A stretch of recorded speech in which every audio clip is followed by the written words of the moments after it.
Olá, queridos, graça e paz. Dando continuidade à nossa mensagem, né, desenvolvendo a nossa fé, esta série que estamos caminhando ao longo deste mês. E nós estamos falando sobre o personagem Sansão. Então, nós agora vamos entrar na segunda parte desta mensagem. Nós terminamos a primeira parte dizendo que a nossa resistência, na verdade, para a tentação está em Deus, está na palavra de Deus. Não há que confiar em nós mesmos, achando que nós vamos suportar, que nós não vamos cair, confiando em nossa própria vontade, nossa própria força, como Sansão fazia, mas confiar em Deus, que Ele é quem nos dá o livramento e a força, né, para resistirmos à tentação. Então eu queria entrar nessa segunda parte, ainda falando sobre a questão da tentação, e eu quero ler um texto da Palavra de Deus que está no livro de Tiago, no primeiro capítulo. Vou ler dos versos 13 ao verso 15, que diz assim: quando alguém for tentado, jamais deverá dizer, estou sendo tentado por Deus, pois Deus não pode ser tentado pelo mal e a ninguém tenta.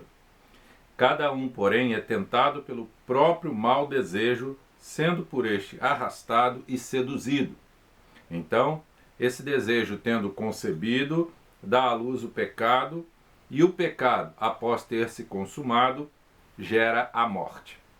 Então veja que Tiago dá assim uma sequência até que se culmine com um ato errado, com uma queda no pecado, sendo vencido pela tentação. Tiago então vai dando esse passo a passo. Se a gente voltar a olhar lá para a vida de Sansão, a gente vai ver que ele caminhou nesse passo a passo, né?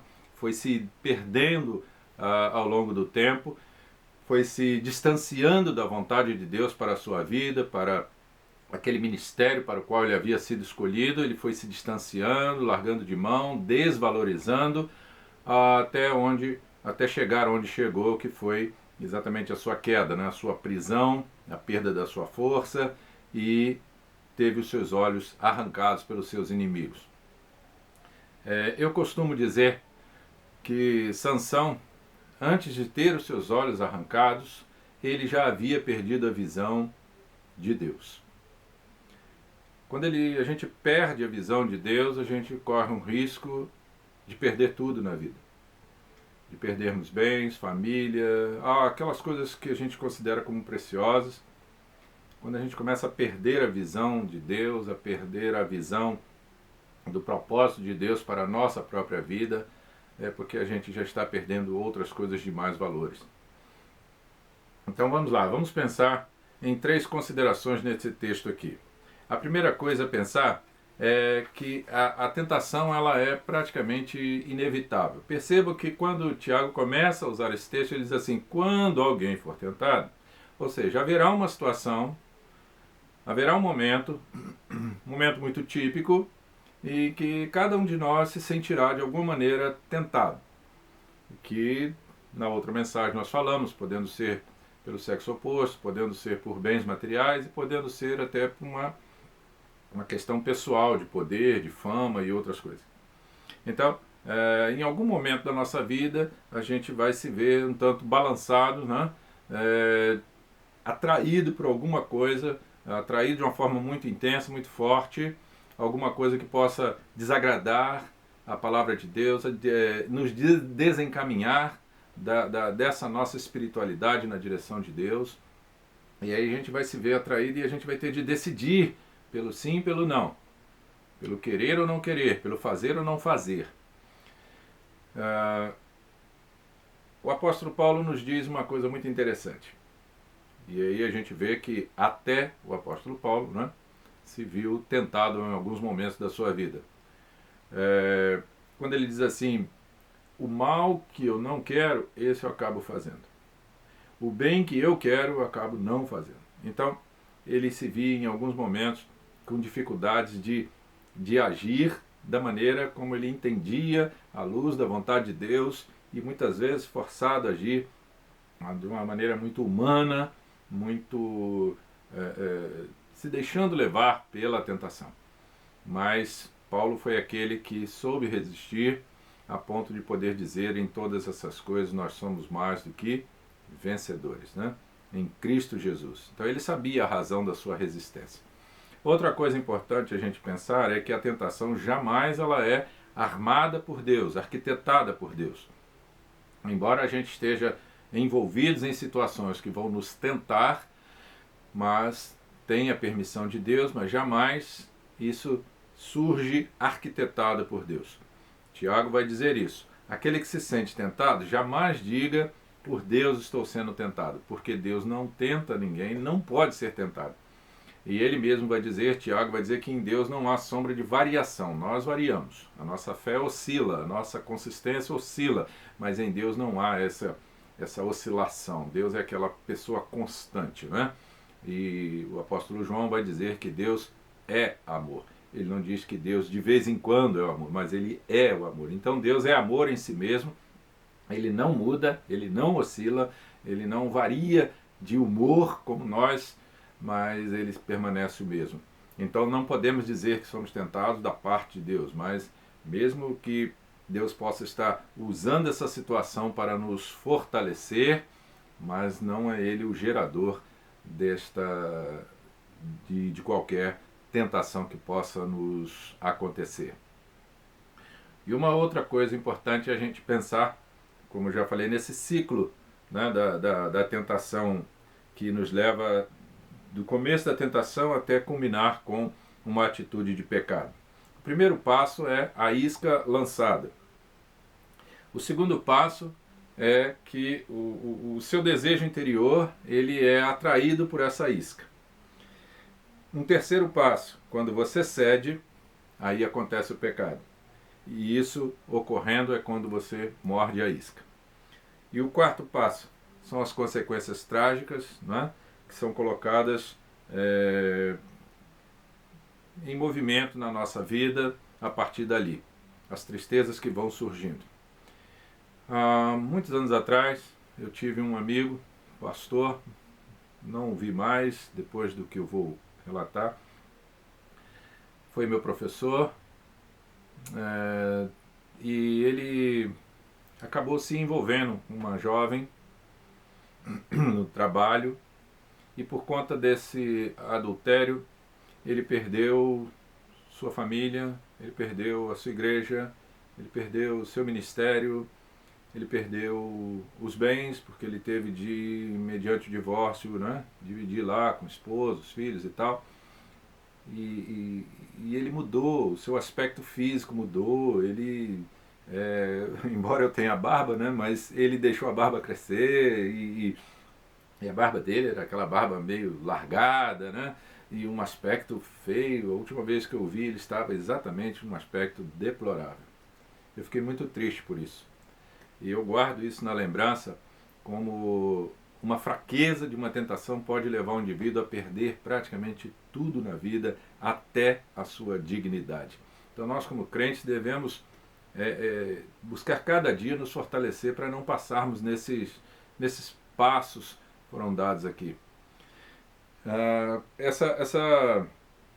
Esse termo seduzir que Tiago usa, ele tem um aspecto muito interessante, que é ser atraído pela isca. Né? Para quem pesca, né? Em nossa igreja nós temos lá o Robson, que adora pescaria, e vira e mexe a gente conversa sobre isso. Ele está sempre me chamando para fazer uma pescaria, mas eu vou, Robson, aguarde que um dia eu ainda vou no seu barco lá pescar com você. Mas ele entende de pescaria, então ele sabe que tipo de isca usar para cada peixe que ele desejar, para cada horário, enfim, ele sabe exatamente isso. E essa comparação que Tiago faz de nos vermos seduzidos é isso, é quando a gente olha e que o diabo lança uma isca, a gente se vê atraído, como o peixe vê aquela isca e se sente atraído, e irresistivelmente vai até ela, morde e se vê preso no anzol. É pego então por aquela pequena isca que é lançada ali. E com a gente, na tentação, não é diferente. Nós vemos certas situações, desejamos aquilo, e ao mordermos essa isca, então somos fisgados pelo inimigo, e dali para frente as consequências são as piores possíveis. E para terminar, vamos falar aqui de 3 ferramentas importantes para a gente vencer a tentação. A primeira delas é usar a própria palavra de Deus. Foi a arma que Jesus usou contra Satanás. Satanás o tentava usando a palavra e ele rebatia a tentação usando a palavra. Então a melhor, talvez a primeira arma que a gente realmente tem para vencer a tentação é ter a palavra no coração e tê-la pronta para falar, para ser ditas as palavras da Bíblia. Tudo aquilo que vem a nós e a gente identifica logo como sendo uma tentação, algo irresistível, mas que não vem de Deus, pela palavra de Deus a gente já pode repreender aquilo. Pela própria palavra de Deus a gente já pode revidar aquela situação. Em segundo lugar, buscar a ajuda de Deus. Como nós já falamos, que a nossa resistência não é nossa exatamente, né?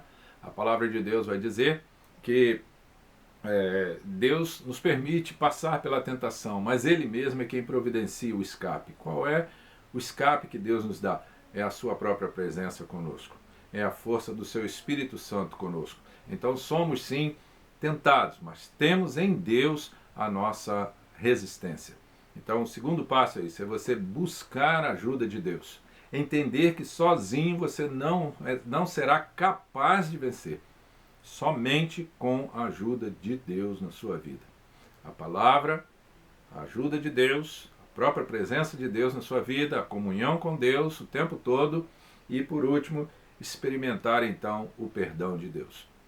E aqui eu fecho o ciclo na vida de Sansão, após ele ter caído na tentação, após ele ter sido preso, ter os seus olhos arrancados, mas no último momento da sua vida, quando ele estava ali servindo de chacota, sendo humilhado por aqueles filisteus, ele então faz uma oração e pede a Deus o perdão sobre o seu pecado, ele pede perdão a Deus e pede que Deus renove a sua força. Querido, se em algum momento da sua vida você cedeu à tentação, saiba que Deus está sempre pronto a nos dar uma segunda chance. Quando a gente vai à parábola do filho pródigo, Jesus mostra aquele filho desejoso, atraído por conhecer algo que estivesse fora de casa, longe de casa.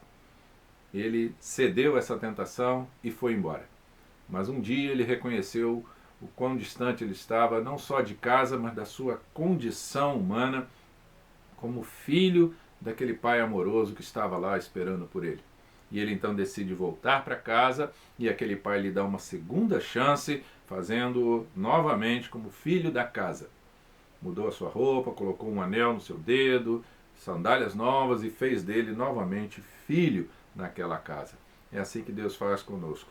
Mesmo que a gente caia na tentação, mesmo que a gente caia em pecado, Deus é aquele que está sempre pronto a nos dar a mão. Deus é aquele que está sempre pronto a nos levantar, a nos erguer e nos fazer caminhar novamente em vitória. Se você, em algum momento, já passou por isso e hoje está experimentando as consequências terríveis pelo fato de ter caído em pecado, dobre os seus joelhos, arrependa-se diante de Deus, busque a ajuda de Deus e clame por Ele e diga: Senhor, me perdoa, me ponha em pé novamente, moralmente, espiritualmente, para que eu possa caminhar em vitória de novo. E Ele vai fazer isso, porque Ele deseja isso. E aí tudo o que você tem de fazer é buscar o perdão e experimentar o perdão de Deus. Eu quero terminar lendo um texto da palavra de Deus que diz assim: Por isso, diz a Escritura, Deus se opõe aos orgulhosos, mas concede graça aos humildes. Portanto, submetam-se a Deus, resistam ao diabo e ele fugirá de vocês. Esta é a maior certeza que a gente pode ter. Se você quer ter de fato o diabo se afastando da sua vida, você precisa estar caminhando com Deus. Você precisa estar trilhando a sua vida pela palavra de Deus. É a melhor maneira de você resistir. Não pela sua força, mas pela de Deus. Resistir. E você vai perceber e vai sentir que quanto mais você se aproxima de Deus e da sua palavra, mais distante o diabo vai ficando da sua vida. Busque em Deus esta vitória. Não desanime, não desista, mas resista. Que Deus abençoe você, que Deus abençoe a sua casa e que você tenha a sua fé renovada a cada vez. Fique na paz.